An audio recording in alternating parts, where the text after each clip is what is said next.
Doctor साहब, अभी कहा जा रहा है कि जो क्वाड की मीटिंग है, उसके हवाले से आपसे बात करना चाह रहा था कि कहा जा रहा है कि 47 मिनट समिट, 4 लीडर्स थे और 47 मिनट की समिट हुई और लार्जली बात जो हुई है वो सबमरीन केबल्स के ऊपर हुई है और ये जो चीज़ें हैं ये डिस्कशन हुई है। लेकिन वहाँ पे जो इम्पोर्टेंट डेवलपमेंट थी कि यूक्रेनियन प्रेसिडेंट ज़ेलेंस्की साहब भी आए थे और उन्होंने कहा कि उन्होंने भारत के वज़ीर-ए-आज़म मोदी को कहा कि वो यूक्रेन का जो पीस फार्मूला एट G7 उसको सपोर्ट करें। एक तो ये 47 मिनट समिट, ये क्या कम समिट है? उसके बाद इन्होंने जो है वो एक जॉइंट कम्युनिके जारी कर दिया। क्या आपको लगता है कि प्रेसिडेंट बाइडेन को जल्दी थी इसलिए ये 47 मिनट समिट है?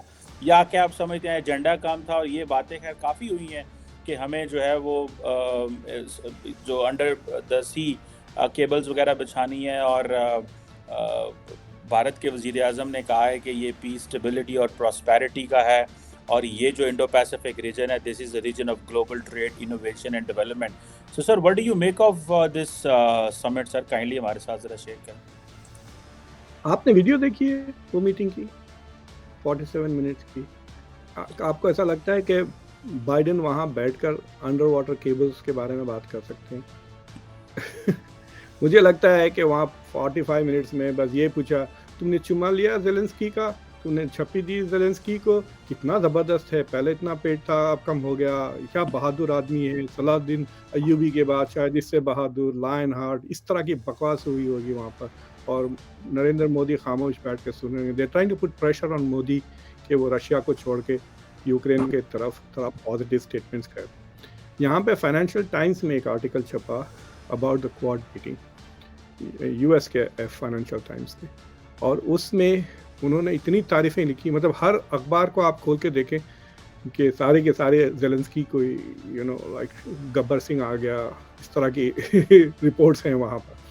बट उन्होंने कहा कि G7 तो फुल्ली बिहाइंड है यूक्रेन के और ज़ेलेंस्की के, बट ये पहला मौका है where he is able to look in the eye of Narendra Modi and Lula जो ब्राज़ील के प्रेसिडेंट है, और उनको, और दे आर एक्सपेक्टिंग के पीयर प्रेशर पे वो कुछ कह दे, क्योंकि वहाँ पे जो बाकी के सारे हैं they are all pro Ukraine governments और लीडर्स आए हुए हैं। सो दे इस तरह की बातें हो रही हैं, जैसा कि बचपन की बातें हैं, मतलब no country is going to change its national interest 2-3 minute की बातों की वजह से।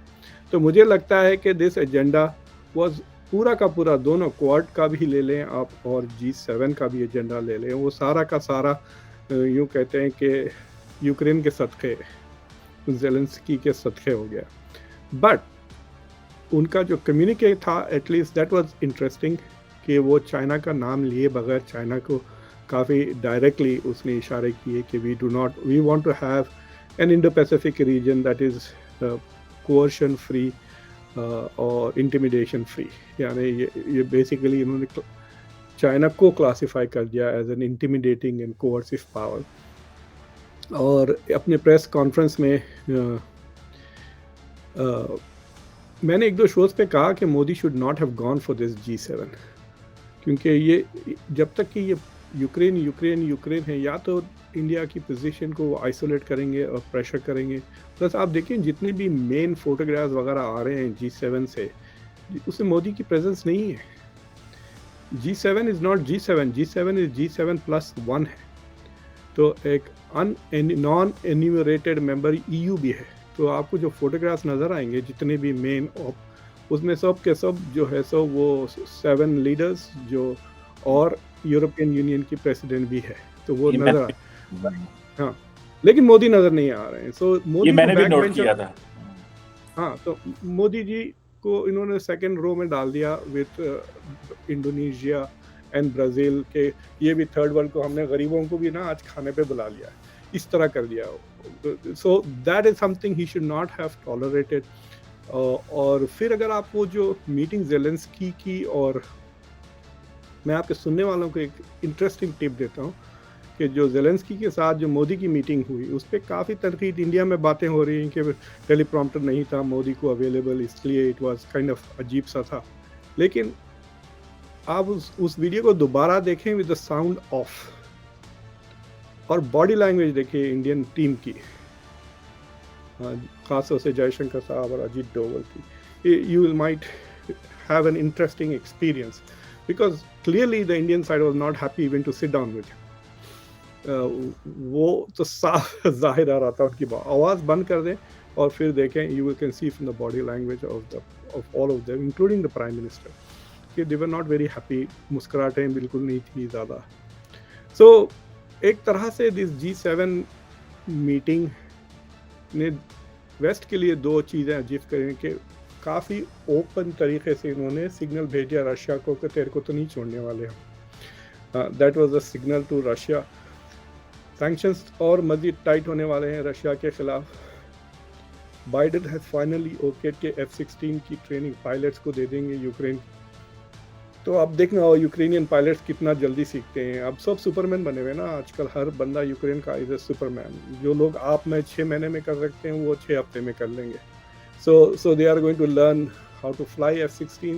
फिर उसके बाद जो दूसरे मुल्क हैं जैसा कि आई डोंट नो कहाँ से जाएंगे, बल्गेरिया, जर्मनी से या पोलैंड से F-16 दिए जाएंगे ताकि जब काउंटर ऑफेंसिव शुरू होगा then they will have air dominance. देखिए अभी तक बैटल जितने भी हो ज़मीन पर हो रहे हैं ना, लैंड बैटल्स हो रहे हैं, अर्बन वॉरफेयर चल रही है, but there is no air engagement. और Russia in spite of its big talk of missiles, hypersonic missile, air domination हासिल नहीं किया है over Ukraine, but they are hoping now कि Ukraine will have air domination जब उसके पास F-16 आ जाएंगे। लेकिन हो सकता है इसको आने से पहले जंग ही ख़त्म हो जाए, राइट 6। बट जिस तरह से the West is continuing to put pressure, मुझे डर लग रहा है कि अगर इनकी कैलकुलेशन गलत हो जाए और रशिया एकदम मतलब might do something that it should not do, or so they are trying to push it. Game ये है कि रशिया को कन्विंस कर दे, मजबूर कर दे। आपने अंग्रेजी फिल्म जो आते हैं ना हॉलीवुड से, उसमें देखा आपने अरेस्ट किस तरह से करते हैं ये। अगर एक बंदा है जिसके पास चाकू है तो ये 200 पुलिस वाले भेज देते हैं हेलीकॉप्टर्स के साथ, असॉल्ट टीम्स वगैरह, इतने ज़्यादा बंदूकें आ जाती हैं। सो जिसको कहते हैं प्रीपॉन्डरेंस ऑफ पावर, यानी उस बंदे को मैसेज मिल जाती है कि वो जिंदा तो नहीं बचने वाला। There is no way he is going to escape, there is no way if he starts a fight he is going to win. वो उसी तरह कर रहे हैं रशिया को कि trying to send a message to Russia that you are not going to win this war anyway. अब ये है तुम आज हारो या 2 साल के बाद हारो, उसके बाद हम पनिश तो तुमको करेंगे, तुम जितना तबाह करोगे यूक्रेन को, you will have to pay for it. So that is the message they are trying to say. और इन्होंने सक्सेसफुली इस बात को हाइड कर लिया है एटलीस्ट G7 की हद तक कि यूरोप में उतनी यूनिटी नहीं है जितनी आज नज़र आई हमको हिरोशिमा में। आपको पता है कि मैक्रोन भी बीजिंग जाके आए, अब मेरे ख्याल से ऑस्ट्रेलिया के प्राइम मिनिस्टर भी सब जा रहे हैं माथा टेकने के लिए बीजिंग को, फिर यहाँ आके इस तरह की बातें कर रहे हैं। So what is happened, I think ये जो मिडिल रेंज पावर्स हैं, France, Germany, Japan, not so much Japan but Australia, ये फंस गए दोनों। जिस तरह से चाइना के बीच में जिस तरह पाकिस्तान फंसा हुआ है, उस तरह ये चाइना और US के बीच में भी फंस गए। They want to trade with China but डरे हुए हैं चाइना से, and they also want to stay with the US for security reasons.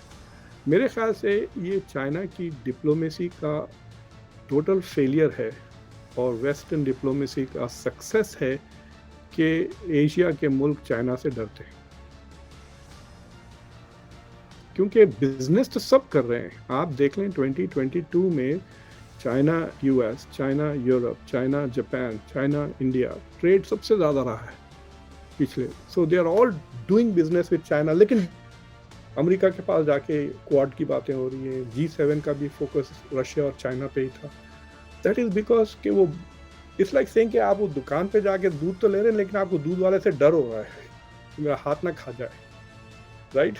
that is the thing that China has created. It's a failure of China's diplomacy.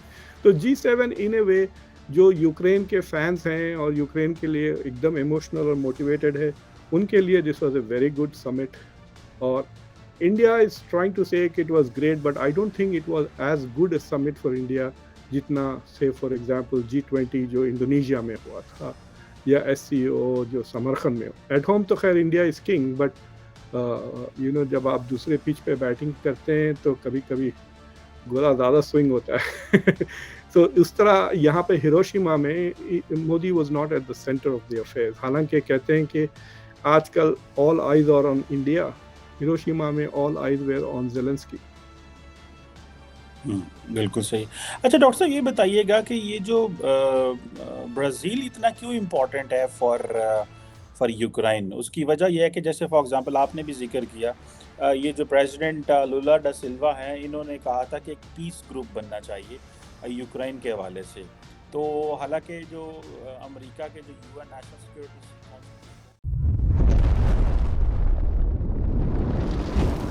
Eklavya news India, अंतर्राष्ट्रीय खबरों का मंच.